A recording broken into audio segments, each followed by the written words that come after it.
30 April প্রধানমন্ত্রী তার CCS অর্থাৎ সিকিউরিটি কাউন্সিলের সাথে বৈঠক করে। তারপরেই পাকিস্তান প্যানিক করে গেছে, পাকিস্তান ভয় পেয়ে গেছে। ভয় পেয়ে উল্টো পাল্টা বয়ান দিচ্ছে। যেমন পাকিস্তানের মিনিস্টার পোস্ট করছে যে ইন্ডিয়া নাকি 24 আর 36 ঘন্টার মধ্যে অ্যাটাক করতে পারে, এবং তারা এটাও বলছে যে পাকিস্তানের কোনো ইনভলভমেন্ট নেই, বেসলেস অ্যালিগেশন লাগাচ্ছে। এবং সবচেয়ে আমার হাসি পেল এবং অবাক হলাম যে কথাগুলো, শব্দগুলো দেখে টুইটে, এখানে আতাউল্লাহ তারার ইনি টুইট করে লিখছেন বিইং এ রেসপন্সিবল স্টেট। এই ওয়ার্ডগুলো আমি রেড কালিতে মার্ক করে দিয়েছি। Responsible state, open heartedly independent investigation এসব চাইছে। ওপেন হার্টেডলি জানাচ্ছি আমরা যে পাকিস্তান ইনভলভ নেই, আমরা একটা ইন্ডিপেন্ডেন্ট ইনভেস্টিগেশন করতে চাই নিউট্রাল কমিশনের মাধ্যমে। এইসব পাকিস্তান ভয় পেয়ে এইসব কথাগুলো বলছে। কেন ভয় পেয়েছে? তার মেন কারণ হচ্ছে প্রধানমন্ত্রী এখানে রাজনাথ সিং এনেছে, অজিত দোভাল আমাদের এয়ারফোর্সের চিফ, নেভির চিফ, আর্মি চিফ, এরা বৈঠক করে কিছু একটা ডিসাইড করেছে। যেটা আমাদের পাবলিক মিডিয়াতে আসেনি। কি ডিসাইড করেছে আমরা হয়তো কিছু দিনের মধ্যে জানতে পারবো, কিন্তু এটা শুনেই পাকিস্তান একটা মানে ধারণা করতে পারছে যে হয়তো অ্যাটাক করবে, ভয় পেয়ে গেছে। তো এখানে রিপোর্টটা বেরিয়েছে যেটা PM Modi gives arm forces free hand on response against Pakistan Pahalgam terror attack. Pakistan, সবাই জানে পাকিস্তান থেকেই টেরর অ্যাটাকটা হয়েছে, এবং পাকিস্তানের একজন জঙ্গি ধরা পড়েছে। সে নাকি পাকিস্তানের এসএসজি কমান্ডোর অন্তর্গত সদস্য, সেটাও ধরা পড়েছে। এনডিটিভির একটা রিপোর্টে বেরিয়েছে, সেটা আমি দেখাচ্ছি একটু পরে। পিএম মোদি যে মিটিংটা করেছে সেখানে আর্ম ফোর্সকে নাকি ফ্রি হ্যান্ড দিয়ে দেওয়া হয়েছে। ফ্রি হ্যান্ড মানেটা কি? আর্ম ফোর্স ডিসাইড করবে, আমাদের মিলিটারি ডিসাইড করবে তারা কোথায় অ্যাটাক করবে, কখন অ্যাটাক করবে, কিভাবে অ্যাটাক করবে। তো সেই জন্যেই পাকিস্তান পুরোপুরি মানে সিটিয়ে গেছে ভয়ে। যেখানে পাকিস্তানের ইনফরমেশান মিনিস্টার আতাউল্লাহ তারার তিনি মেসেজ করছেন, যেখানে করারও কথা পাকিস্তানের আর্মি চিফ আসিম মুনির কিছুদিন আগে অ্যান্টি হিন্দু মানে প্রোপাগান্ডা বক্তৃতা দিচ্ছিল। তিনি এখন ফেরার হয়ে গেছে, তাকে খুঁজে পাওয়া যাচ্ছে না। সেখানে এই আতাউল্লাহ তারার বলে যে ইনফরমেশান মিনিস্টার এসেছেন, তিনি নরম নরম সুরে নরম নরম ওয়ার্ড ব্যবহার করছেন। রেসপন্সিবল স্টেট, পাকিস্তান নাকি রেসপন্সিবল স্টেট, ওপেন হার্টেডলি জানাচ্ছি, ইন্ডিপেন্ডেন্ট ইনভেস্টিগেশন চাই। ভয় পেয়ে গেছে কিসের? 24 থেকে 36 ঘন্টার মধ্যে কিছু একটা বড় কিছু হতে চলেছে। এরপর এখানে আর একটা খবর বেরিয়ে আসে বিকেলের দিকে, যেটা বলছে পাকিস্তানি লিডারশিপের মধ্যে প্যানিক দেখা গেছে। যেখানে নেভি ভেসেলস তারা স্ট্যান্ড বাই রেখেছে, এয়ার স্পেস রেস্ট্রিক্টেড করে রেখেছে, যাতে ভারত থেকে কোনো রকম হালচাল হলেই তারা রেসপন্ড করতে পারে। তো এটাও একটা হাসির ঘটনা, যেখানে পাকিস্তানের কাছে আছেটা কি? চায়না থেকে গিফটেড কয়েকটা ডেস্ট্রয়ার, যেটা হয়তো পাকিস্তান চালাতেও জানে না। চাইনিজ ফ্ল্যাগ হাতে নিয়ে এখানে চাইনিজ নাবিকই এটা চালিয়ে এনেছে। এখানে চায়নার ফ্ল্যাগ দেখা যাচ্ছে উপরে। তো চায়না থেকে গিফটেড কয়েকটা ডেস্ট্রয়ার আছে এবং আরও কিছু ভেসেল আছে, সেইগুলো নিয়ে পাকিস্তান বলছে আমরা নেভি স্ট্যান্ড বাই রেখেছি, যুদ্ধের জন্য প্রস্তুত। এইসব বয়ানবাজি করছে। ভারতের কাছে কি আছে? ভারতের কাছে আছে এই দুটো হাতি, একটা হচ্ছে আইএনএস বিক্রমাদিত্য, আইএনএস বিক্রান্ত। হাতি যেখানে যায় একদম দলবল নিয়ে গুঁড়িয়ে দেয়, জঙ্গল সাফ করে দেয়, সেরকম এইগুলো এখানে ডেকে রাখা আছে 30 থেকে 35টা ফাইটার এয়ারক্রাফট, যেটা একটা এয়ারক্রাফট ক্যারিয়ার যেখানে যায় পুরো ধ্বংস করে গুঁড়িয়ে দেবে। শুধু তাই নয়, এয়ারক্রাফট ক্যারিয়ার যখন যায় একা যায় না, তার সাথে অনেকগুলো ডেস্ট্রয়ারও যায়, এবং তার সাথে থাকে ডুবোজাহাজ, সাবমেরিন। আমাদের কাছে সাবমেরিনে আছে নিউক্লিয়ার ক্যাপেবল। পাকিস্তান যে বলে না আমাদের 130টা নিউক্লিয়ার বম আছে, অ্যাটম বম বলে চেঁচায়।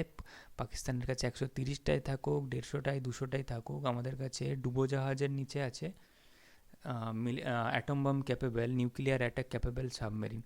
তো পাকিস্তান হয়তো সেটা জানে না, বা জেনেও এত ভয় পেয়ে গেছে, এসব উল্টোপাল্টা বয়ানবাজি করে। এখানে আমি একটা ছবির মাধ্যমে দেখাতে চেয়েছি ইন্ডিয়া ভার্সেস পাকিস্তান মিলিটারির। এখানে বাজেট, আর্মি লেখা আছে, কিন্তু যেহেতু পাকিস্তান চেঁচামেচি করছে, চেঁচিয়ে চেঁচিয়ে বলছে যে আমাদের নেভিকে স্ট্যান্ড বাই রেখেছি যে কোনো মুহূর্তে যে কোনো রেসপন্স দেওয়ার জন্য। তো মেনলি ফোকাস করো নেভির যে কম্প্যারিজন, ভারতের কাছে পাকিস্তান নেভির কোনো কম্প্যারিজনই হয় না। এখানে সাবমেরিন কটা আছে ভারতের কাছে? 16টায় ফাংশনাল, কিন্তু পাকিস্তানের কাছে আছে 8টা মাত্র। আর এই 8টার মধ্যে 2টো মাত্র অপারেশনাল, আর বাকিগুলো বসে আছে। ফ্রিগেট আছে 13টা ভারতের কাছে, পাকিস্তানের কাছে আছে 9টা।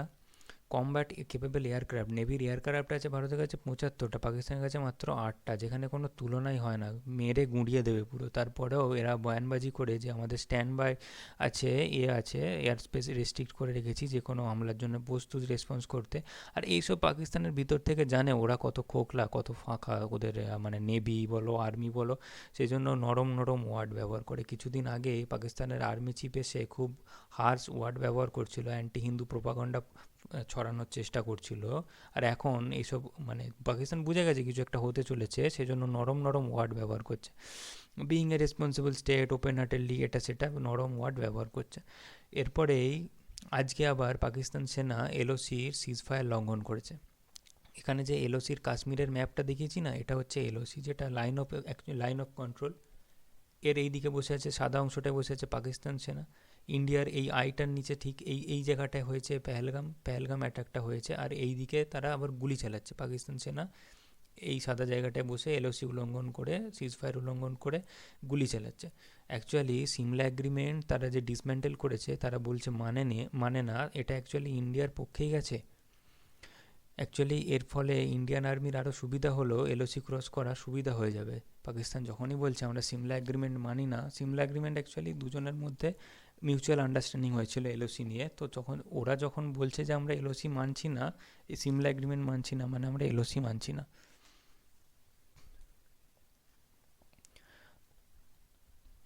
তো ওদের অনেক ভালো হয়েছে, মানে ইন্ডিয়ান আর্মি অনেক বেনিফিট হলো যে এলওসি অতিক্রম করতে কোনো ইন্টারন্যাশনাল মিডিয়া বা ইউএন সিকিউরিটি কাউন্সিল তাদের কিছু বলতে পারবে না যে সিমলা এগ্রিমেন্ট। তখন ইন্ডিয়ান আর্মি বলে দেবে সিমলা এগ্রিমেন্ট তারা নিজেরাই ক্যান্সেল করে দিয়েছে, মানে পাকিস্তান আর্মি নিজেরাই ক্যান্সেল করে দিয়েছে। আর এরা করতেই থাকে এরকম সিজফায়ার ভায়োলেশন, গুলিগালা চালাতেই থাকে, পাকিস্তান প্যানিক করছে, করে এসব করছে। এরপর সন্ধ্যের দিকে একটা কি খবর এলো, Indian Rafale patrolling above held Kashmir retreat after PF scramble jet. তো পাকিস্তান আর্মি বলতে চাইছে যে ইন্ডিয়ার রাফায়েল যে পেট্রোল করছিল তাদেরকে পাকিস্তান এয়ারফোর্স ভাগিয়ে দিয়েছে। আরে ভাই, ভাগাবে কি করে? পাকিস্তান ইন্ডিয়ার যে রাফায়েল জেটগুলো ছিল তারা বর্ডারের ভিতরেই ছিল, বর্ডার ক্রসই করেনি। বর্ডার ক্রস না করলে তারা ভাগালো কিভাবে? পাকিস্তান এয়ারফোর্স বলছে নিজেদের এরকমই মানে উল্টোপাল্টা বয়ানবাজি করছে ভয় পেয়ে গিয়ে যে আমরা ভাগিয়ে দিয়েছি। অথচ রাফায়েল, এই খবরটা পড়ে দেখলাম ডন পত্রিকায় বেরিয়েছে। ডন পত্রিকাটা হচ্ছে মানে কি বলবো, এটা প্রথম সারির পাকিস্তানের নিউজ পেপার, তারাও এরকম উল্টোপাল্টা পাবলিশ করছে যে রাফায়েল নাকি পেট্রোল করছিল, তাদেরকে ভাগিয়ে দিয়েছে। ভাগাতে গেলে তো এই পাকিস্তান এয়ারফোর্সকে ইন্ডিয়ার বর্ডার ক্রস করে ইন্ডিয়ার ভেতরে আসতে হবে, তারা আসুক, এসে দেখুক তাদের কত সাহস। তো তারা নিজেদের মধ্যেই নিজেদের পিঠ চাপড়াচ্ছে যে আমরা ভাগিয়ে দিয়েছি। অথচ খবরটা পড়লে জানা যাবে পুরোটা যে রাফায়েল বিমানগুলো পেট্রোলিং করছিল বর্ডারের কাছে, বর্ডার ক্রসই করেনি। তো ভাগানোর এখানে কিছুই নেই। এখানে পরে আমরা দেখতে ট্রিবিউন, একটা পাকিস্তানের মেন প্রথম সারির পত্রিকা, নিউজ পেপার, তারাও এটা কভার করেছে যে আমরা ভাগিয়ে দিয়েছি, নিজেরাই নিজেদের পিঠ চাপড়াচ্ছে। এবং পাকিস্তানে কিছু কিছু ইউটিউব চ্যানেল আছে, তারাও হেভিলি কভার করছে Pakistan air force strike back, Rafale jets attempt to enter Pak air space, উল্টো পাল্টা। অথচ এখানে ইন্ডিয়ান আর্মি, ইন্ডিয়ান এয়ারফোর্স থেকে কোনো বয়ানই আসেনি যে ইন্ডিয়ান এয়ারফোর্স কি কিছু রাফায়েল বর্ডার ক্রস করেছিল না করেনি, না এয়ারফোর্স বর্ডারের কাছে অ্যাকচুয়ালি গিয়েছিল কি যায়নি, কিছুই বয়ান আসেনি, ওরা নিজেরাই চেঁচাচ্ছে।